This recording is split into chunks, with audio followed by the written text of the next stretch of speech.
Hello বন্ধুরা, কেমন আছেন? আশা করছি আপনারা খুব ভালোই আছেন। আপনারা এসে পড়েছেন আর্ট এক্সাইটমেন্ট অ্যান্ড টেকনিক্স পরিবারের ষষ্ঠ ভিডিওতে আপনাদের সকলকে জানাই স্বাগতম। এবং আপনারা আজকে ভিডিও থাম্বনেল থেকে বুঝেই গিয়েছেন যে আজকের টপিকটি কী হতে চলেছে। তবুও আমি বলে দিই একবার, আজকে আমরা আঁকবো টোকেন বার্ড, মানে টোকেন পাখি। খুব ফেমাস একটি পাখি আঁকবো আমরা আজকে। স্টেপ বাই স্টেপ সব কিছু দেখিয়ে দেবো যে কীরমভাবে আঁকতে হবে। দেখুন, প্রথমে আমি সার্কেল এবং ওভাল শেপ নিয়ে মুখের এবং বডি শেপটা করে নিচ্ছি, এবং একটি লম্বা চোয়াল হবে তার মুখের, এবং বড় একটি চোখ, তাকিয়ে আছে সামনের দিকে, একটি গাছের উপর বসে। এটাই আমাদের সাবজেক্ট। সেরকম কিছু হ্যাবক আঁকার নেই, কিন্তু এটিকে আমরা রঙের দ্বারা খুব সুন্দর একটি আঁকায় পরিবর্তন করব। তো ডিএসএলআর লাইক যেরকম ফটোগুলো হয় আপনারা দেখেছেন, সেরকমভাবেই এই ছবিটিকে আমি তৈরি করব অয়েল পেস্টেল দিয়ে। তো বন্ধুরা, এই ধরনের আঁকা ডিটেলস এবং পদ্ধতি খুব কমই বাংলায় এক্সপ্লেনেশন করা রয়েছে ইউটিউবে। আশা করছি ভিডিওটি আপনাদের খুবই উপকার করবে। আপনারা অনেকেই পাখি ভালোবাসেন, আর কেনই বা তার বিপরীত হবে? কারণ যারা আমার মতো আঁকতে ভালোবাসেন তারা অবশ্যই প্রকৃতিপ্রেমীও বটে।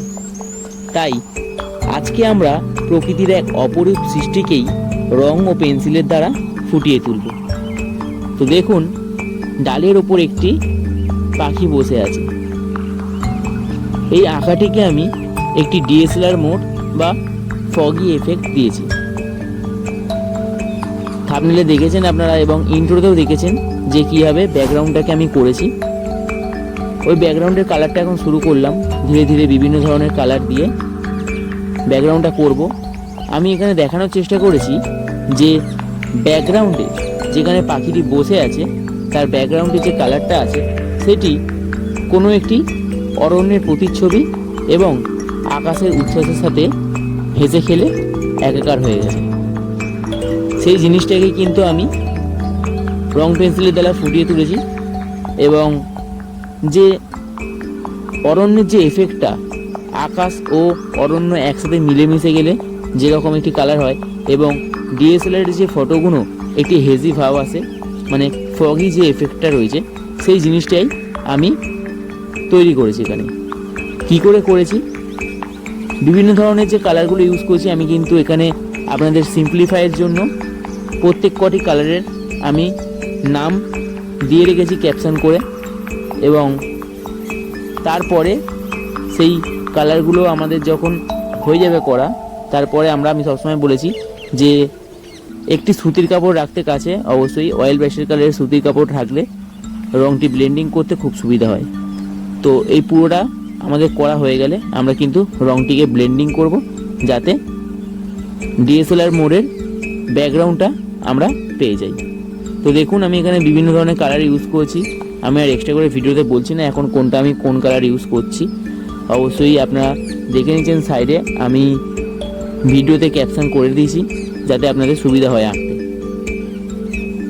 দেখুন, আপাতত ব্যাকগ্রাউন্ডটা হয়ে গেল। আর একটা জিনিস আমি সবসময় বলে থাকি, এই জিনিসটা যে আমাদের ড্রয়িং করার সময় রঙের যে গ্রামারটা থাকে, কি যে সাবজেক্টটাকে কিন্তু আমরা রং করার ক্ষেত্রে একদম শেষে করব। তো তার জন্য আমি ব্যাকগ্রাউন্ডটা, মানে দূরের জিনিসটাকে সবার আগে তৈরি করে নিচ্ছি। অবশ্যই আপনারা বর্ডার কেটে কেটে প্রত্যেক কটা রং করবেন, তাহলে কিন্তু রঙটি বাইরে বেরিয়ে যাবে, আর না বাইরের রং ভেতরে যাবে। এবং সবার শেষে ব্ল্যাক কালার ইউজ করব, কারণ আগেই বলেছি যে ব্ল্যাক কালার কিন্তু কন্ট্রোল করা অনেক কঠিন। তো আমি এখানে ব্যাকগ্রাউন্ডের কালারটা করা হয়ে গেছে প্রায়। দেখুন, এবারে আমি কি করব, একটি সুতির কাপড় দিয়ে কিন্তু এই কালারটাকে আমি পুরো ব্লেন্ডিং করব।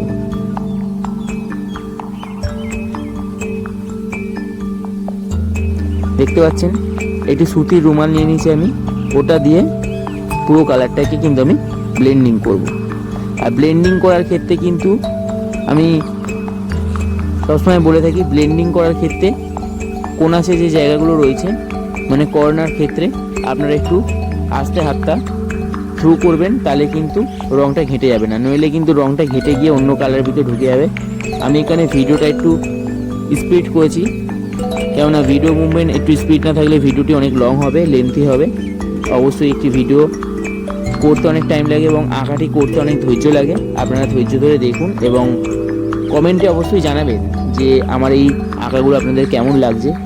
আপনাদের ছোট্ট ছোট্ট কথা এবং ছোট্ট ছোট্ট যে কমেন্টগুলো আপনারা করেন, আমার ওটাতে খুব মোটিভেট ফিল হয় নেক্সট ভিডিও বানানোর জন্য।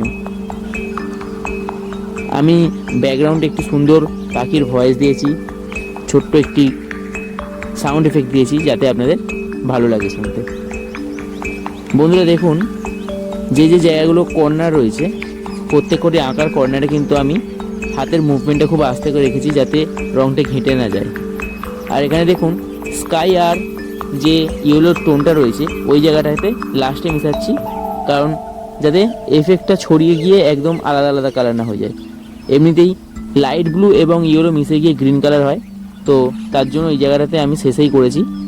আর দেখুন লাইট গ্রিন দিয়ে আমি যে লিফগুলোকে করছি প্রত্যেকটি পাতায় কিন্তু আমি হোয়াইট কালারের একটা জায়গা ছেড়ে রেখেছি যাতে ওই জায়গাটাতে অন্য কালার দিয়ে শেড দিলে সেই কালারটা দেখতে সুন্দর লাগে। এই ছোট ছোট এফেক্টগুলো আপনারা মনে রাখবেন, আঁকার ক্ষেত্রে এগুলো আপনাদের খুব জরুরি হবে। এগুলোও কিন্তু এক ধরনের গ্রামার। রঙের গ্রামার বিভিন্ন ধরনের আছে, আমি আগেও বলেছি যে একটা ভিডিওতে সব দেখানো সম্ভব নয়। তাই দেখুন প্রত্যেক করে ভিডিও যখন আমি করি তখন কিন্তু আলাদা আলাদা কিছু না কিছু বলতে থাকি। তো এখানে যে আমি এরমভাবে দিয়েছি এটাকেও কিন্তু একটা ব্লেন্ডিং ট্রিক্স বলা হয়। হ্যাঁ, আমি রং দিয়ে একেবারে ব্লেন্ডিং করে দিচ্ছি, পরে কি হয় এটা আমি কাপড় দিয়ে চেপে ঘষে দেবো যাতে ব্লেন্ডিংটা মোলায়েম হয়ে যায়। তো একটা একটা করে ডিটেলস সম্পূর্ণ করছি আমি আঁকাতে। একদম দূরের জিনিস ছিল আকাশ, তারপরে একটু আগে আসলে গাছের যে পাতাগুলো রয়েছে এটা পাখির পিছন দিকে রয়েছে এবং পাখিটা তো যেহেতু ডালে বসে রয়েছে আমরা ডাল আর পাতাগুলোকে আগে করে নেব। এখানে আমি একটু বলে রাখি, হোয়াইট মার্কিন আর হোয়াইট গ্লাস মার্কিন এবং ব্ল্যাক গ্লাস মার্কিন ইউজ করেছি যাতে কিন্তু ক্ষুদ্র ক্ষুদ্র জায়গাগুলোতে আমরা খুব সুন্দরভাবে ড্রয়িংয়ের অ্যাটাচগুলো বা টাচগুলো দিতে পারি। তো এত অবধি হয়ে যাওয়ার পর আমি আপনাদেরকে একটা ছোট্ট করে কথা বলি, যদি আপনারা আমাদের পরিবারের বাইরের কেউ হন তাহলেও কিন্তু আপনারা আমাদের অতিথি বিশেষ, অবশ্যই ভিডিওটি সম্পূর্ণ করে দেখবেন। আপনারা অবশ্যই অনেক কিছু দেখতে পারবেন, শিখতে পারবেন এই ভিডিও থেকে। এবং আমাদের পরিবারে একজন সদস্য হয়ে ওটা একদমই ফ্রি। আপনারা কিন্তু চাইলেই ভিডিও নিচে থাকা রেড কালার সাবস্ক্রিপশন বাটনটি টিপে ওটা প্রেস করে এবং পাশে থাকা বেল আইকনটিকে অল নোটিফিকেশানে সেট করে দেবেন, যাতে করে আমার তৈরি করা ভিডিও পোস্ট করার সঙ্গে সঙ্গে আপনাদের কাছে একটি নোটিফিকেশান যাবে, যেখান থেকে কিন্তু আপনারা ভিডিওটি দেখতে পারবেন। এবং অবশ্যই আমার ভিডিওতে শেষ হয়ে গেলে কেমন হয়েছে ভিডিওটি অথবা যদি কোনো ভুল ত্রুটি থাকে সেগুলিকে কমেন্ট করে জানাবেন। আমার এখান থেকে অনেক কিছু শেখার থাকে, আপনাদের কাছ থেকে আমি অনেক ভালোবাসা পাই, তাই আমার তরফ থেকেও আপনাদেরকে অসংখ্য ভালোবাসা। আমি ভিডিও ডেসক্রিপশানে আমার আগের কিছু ভিডিওর লিঙ্ক দিয়ে রাখবো, যদি আপনাদের ভালো লাগে আপনারা ওখান থেকে দেখতে পারেন, অথবা সরাসরি চ্যানেলে গিয়ে আপনারা কিন্তু দেখে আসতে পারেন যে আগে কি কি ভিডিও আমি পোস্ট করেছি। যেমন বেশ কিছু ভিডিও আমি পোস্ট করেছি যখন আমাদের প্লেন অ্যাক্সিডেন্ট হয়েছিল আহমেদাবাদে। সেই প্লেন অ্যাক্সিডেন্ট নিয়ে আমি একটা দুর্দান্ত ছবি, ভয়ানক এক দুর্দান্ত ছবি এঁকে পোস্ট করেছিলাম, সেটি ইউটিউবে আপনি পেয়ে যাবেন। এবং মহাদেবের বেশ একটি সুন্দর ছবি প্রতিকৃতি অঙ্কন করে আমি পোস্ট করেছিলাম, সেটিও আপনি পেয়ে যাবেন। হ্যাঁ, আমি এরকম ধরনের বিভিন্ন ধরনের ড্রয়িংয়ের লিঙ্কগুলো আমি ভিডিও ডেসক্রিপশানে দিয়ে রাখবো, ওখান থেকে আপনারা সরাসরি গিয়ে দেখতে পারবেন। আপাতত এখন এই আঁকায় আসি। দেখুন আমি ডালের এফেক্টটা দেওয়ার জন্য কিন্তু উপর দিকে একটু পিচ কালার দিয়েছিলাম যাতে আলো আর শ্যাডোটা বোঝা যায়। আঁকার ক্ষেত্রে কিন্তু যখন আমরা এঁকে ফেলি, আঁকার পরে যে রঙটা করি, রঙের কিন্তু সবথেকে মেন মূল্যায়ন জিনিস হচ্ছে light and shadow. Light and shadow এই জিনিসটাকে যখন আপনি আনতে পারবেন আঁকার মধ্যে, তখন দেখবেন আপনার যে কোনো আঁকা একটি রিয়েলিস্টিক লুক নিয়ে নেবে। তো এই আঁকাটা পুরোপুরি ডিটেলসের ওপরে করা আছে, তো যারা একদম বিগিনার্স তাদের জন্য কিন্তু এই আঁকাটা নয়। হ্যাঁ, যারা মোটামুটি ভালোভাবে রঙটিকে ফলো করছে, রঙের থ্রুগুলো ফলো করতে পারছে, রঙটিকে একটি সুন্দর উজ্জ্বল ভাব নিয়ে আসতে পারছে, তারা কিন্তু এই আঁকাটি করবে। অবশ্যই প্র্যাকটিস করে দেখবে। তোমাদের জন্য এই আঁকাটা আমি এসেছি খুব সুন্দরভাবে, তোমরা এগুলো প্র্যাকটিস করলে হাতের মধ্যে নিয়ে চলে আসতে পারবে।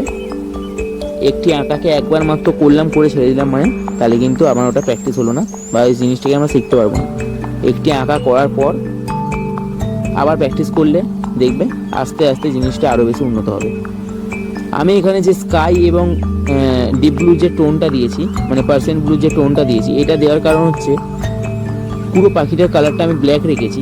তো পিছনে যে স্কাইটা আছে ওর ওপরে যদি শুধুমাত্র ব্ল্যাকটাই দিয়ে দিই তাহলে কিন্তু গ্লেসি ভাবটা আসবে না, এবং ওই গ্লেসি ভাবটাকে আনার জন্যই আমি এখানে ব্ল্যাক কালারের আগে আমি স্কাই কালারটা ব্যবহার করেছি। এবার স্কাই কালারটা হয়ে যাওয়ার পর আমি যেখানে যেখানে ইয়েলো বা হালকা যে কালারগুলো রয়েছে সেই কালারগুলোকে আমি করে নিচ্ছি, কারণ ব্ল্যাক কালার কন্ট্রোল করা মুশকিল, তো সেই কারণে ব্ল্যাক কালারটা আমরা লাস্টেই করব। ভিডিও দেখে আপনি কিন্তু আঁকাটা করতে পারেন বাড়িতে বসে, অনেক কিছু শেখার আছে। এবং দেখুন আমি যেখানে কালারগুলো করছি, এখানে যে গ্রামাটিক্যাল জিনিসগুলো আমি বলি আপনাদেরকে, এই জিনিসগুলো কিন্তু একটু মনে রাখবেন, পারলে একটা খাতার মধ্যে রাইট ডাউন করে রাখবেন, ওটা কিন্তু আপনাদের ভবিষ্যতে অনেক কাজে লাগবে।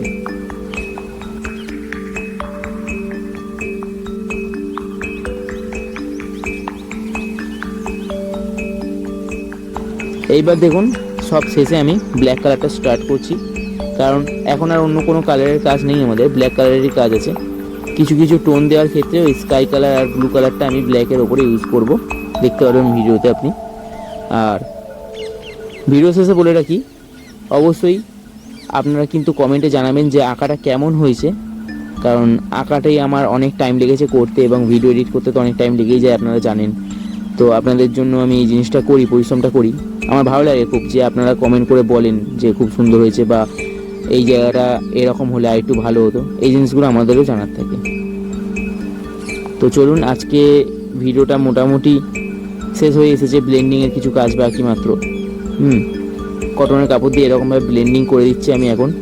হ্যাঁ, কিছু কিছু ক্ষেত্রে যেগুলো একদম কর্নার ওয়াইজ আপনারা যদি কটনের কাপড় দিয়ে না পারেন, তাহলে কিন্তু একটি কী করবেন, কান খোঁচানোর যে তুলোকাঠি আছে বা এয়ারবাডস বলা হয় যেগুলোকে, ওই এয়ারবাডস দিয়ে আপনারা এই কোনাগুলোকে করে দেবেন। হ্যাঁ, ব্লেন্ডিং করে দেবেন, খুব ভালো লাগবে। আর হোয়াইট কালারের টোন আমি একটা দিয়েছি, এই যে হোয়াইট অংশটার পাশে আমি একটা হোয়াইট কালারের টোন দিয়েছি, যেটা করে ওই পাখির যে পালকগুলো আছে, পালকের এফেক্টটা মাথার ওই মুখের কাছে এফেক্টটা খুব ভালো আছে, সেই জন্য আমি এখানে ইউজ করেছি। তো আপনারা দেখুন এই ডিটেলস ভিডিওটা আপনাদের কেমন লাগলো আপনারা অবশ্যই বলবেন। এবং বন্ধুরা, আমার ভিডিও যদি ইনফরমেশনাল লাগে তাহলে অবশ্যই আপনাদের প্রিয় বন্ধুদের কাছে এবং কোনো ছোট শিশু থাকে তাদের কাছে শেয়ার করে দিন, যাতে তারাও দেখে কিছুটা শিখতে পারে, এবং অবশ্যই তাদেরকে সুযোগ করে দিন যেন তারা ঘরে বসে এই ভিডিওটি দেখে দেখে বাড়িতে বসে আঁকা প্র্যাকটিস করতে পারে। অনলাইনের যুগে দাঁড়িয়ে কিন্তু আজকাল এটা একটা খুব ভালো একটি প্ল্যাটফর্ম ইউটিউব আমাদের কাছে, যে ঘরে বসে আমরা অনেক কিছু শিখতে পারি। তো ভিডিওটি তাদের কাছে পৌঁছে দিন, যেন তাদের সময়টা খালি নষ্টই না হয়, যেন সময়টা কোনো কাজে তারা লাগাতে পারে। তো দেখুন শেষ পর্যায়ে অরেঞ্জের কিছু ছোঁয়া দিয়ে এবং গ্লাস মার্কিং ইউজ করে আমি চোখ, মুখ, নাকগুলো করে নিচ্ছি। আর একদম ভিডিও শেষে বলে রাখি, এই ধরনের ডিটেলস ভিডিওগুলো যেগুলো কিন্তু মানে হেজি লুকটা, মানে পিছনে যে হেজিনেসটা আছে, হ্যাঁ, ফগি এফেক্টটা রয়েছে, যেটা বৃষ্টির সময় দেখা যায় বেশিরভাগ, ওই ফগি এফেক্টটার জন্য না আমরা কি করি, এই ভিডিওতে দেখুন আমি দিয়েছি এখানে যে ব্ল্যাক মার্কিং কালারটাকে আমি ইউজ করেছি বর্ডার দেওয়ার জন্য। এই বর্ডারটা দিয়ে দিলে কিন্তু আঁকাটা আরও বেশি উজ্জ্বল লাগে।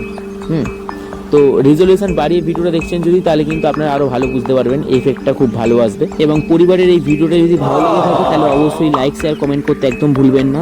ভিডিও শেষে কমপ্লিট আঁকাটা এখন আপনাদের কেমন লাগছে অবশ্যই এটা কমেন্টে আপনারা জানাবেন। তো আজকের জন্য এতটাই, দেখা হচ্ছে পরের ভিডিওতে। Bye bye for the day.